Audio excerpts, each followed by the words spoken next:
अलग अलग तरह की बंदूकों का अलग अलग तरह का मैकेनिज्म होता है, पर सभी बंदूकें एक ही बेसिक प्रिंसिपल पर काम करती हैं। फुल्ली ऑटोमेटिक बंदूकों से अलग, जो कि लगातार फायर कर सकती हैं, सेमी ऑटोमेटिक बंदूकें एक बार ट्रिगर दबाने पर एक ही राउंड फायर करती हैं।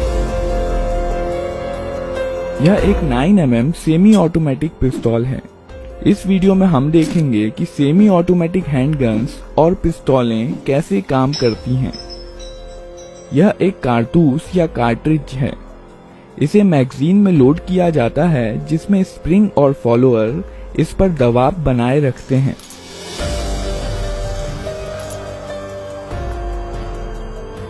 मैगजीन का डिजाइन कुछ इस प्रकार का होता है कि कारतूस आगे स्लाइड होकर ही बाहर आ सकता है।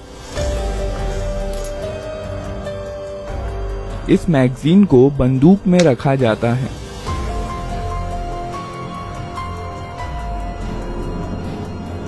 यहाँ पर बंदूक के अंदर के महत्वपूर्ण पार्ट्स दिखाए गए हैं।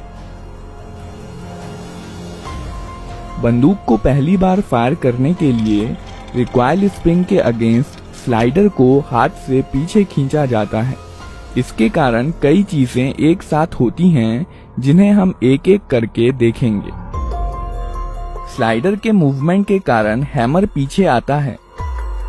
यह हैमर स्टड के जरिए मेन स्प्रिंग से जुड़ा होता है और इसलिए मेन स्प्रिंग को दबा देता है।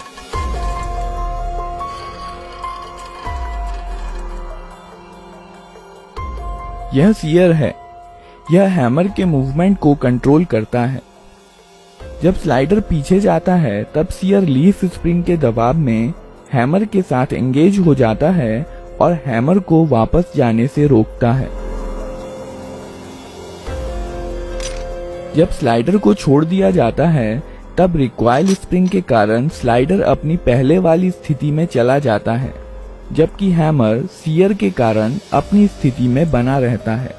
इस प्रक्रिया को कॉकिंग कहते हैं। जब स्लाइडर पीछे आता है, तो इस पर बने प्रोजेक्शन बैरल को पीछे की ओर धकेलते हैं, जिसके कारण बैरल कुछ नीचे हो जाता है और इसलिए अब इसमें कारतूस आसानी से भरा जा सकता है। जब स्लाइडर वापस लौट रहा होता है, तो यह एक कारतूस बैरल में ले जाता है और बैरल को अपनी पहले वाली स्थिति में धकेल देता है। कारतूस का पिछला हिस्सा एक्सट्रैक्टर में फंस जाता है, जो कि स्लाइडर से जुड़ा होता है। पिस्तौल अब फायर करने के लिए तैयार है। जब ट्रिगर दबाया जाता है, सीयर डिस्कनेक्टर के माध्यम से धकेल दिया जाता है, जिसके कारण यह हैमर से डिसएंगेज हो जाता है। हैमर अब फ्री है और मेन स्प्रिंग के दबाव में यह फायरिंग पिन, जो कि स्लाइडर में फिक्स्ड होती है, से जा टकराता है। बदले में यह फायरिंग पिन कारतूस के प्राइमर पर स्ट्राइक करती है।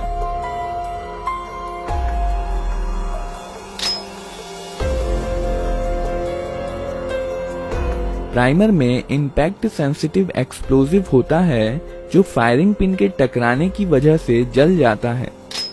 इसके कारण कारतूस में रखे पाउडर में आग लग जाती है, जिसकी वजह से बहुत सारी गैसेस पैदा होती हैं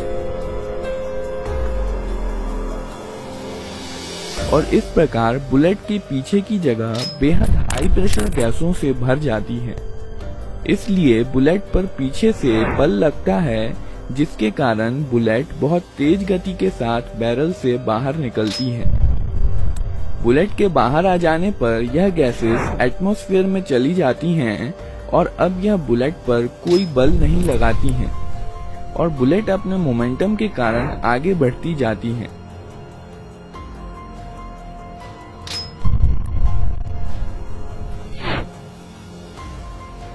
बैरल में कुछ लकीरें और खांचे बने होते हैं, जो आगे बढ़ते समय बुलेट को स्थिरता के लिए घुमा देते हैं।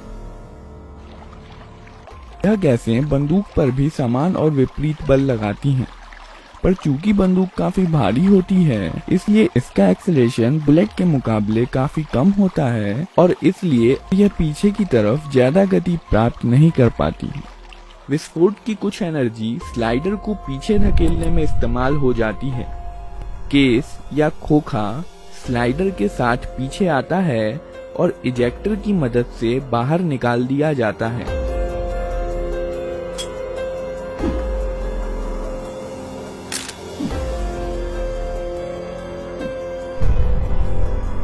साथ ही साथ स्लाइडर हैमर को पीछे धकेलता है और बंदूक को अपने आप रिलोड भी कर देता है।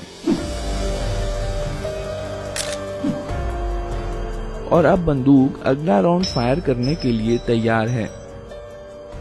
ट्रिगर दबाने पर सीधे सीयर पर धक्का नहीं लगता है, सीयर डिस्कनेक्टर की मदद से धकेला जाता है। जब स्लाइडर पीछे की तरफ जाता है तो इस पर बने स्लॉट की मदद से यह डिस्कनेक्टर को नीचे की तरफ खिसका देता है।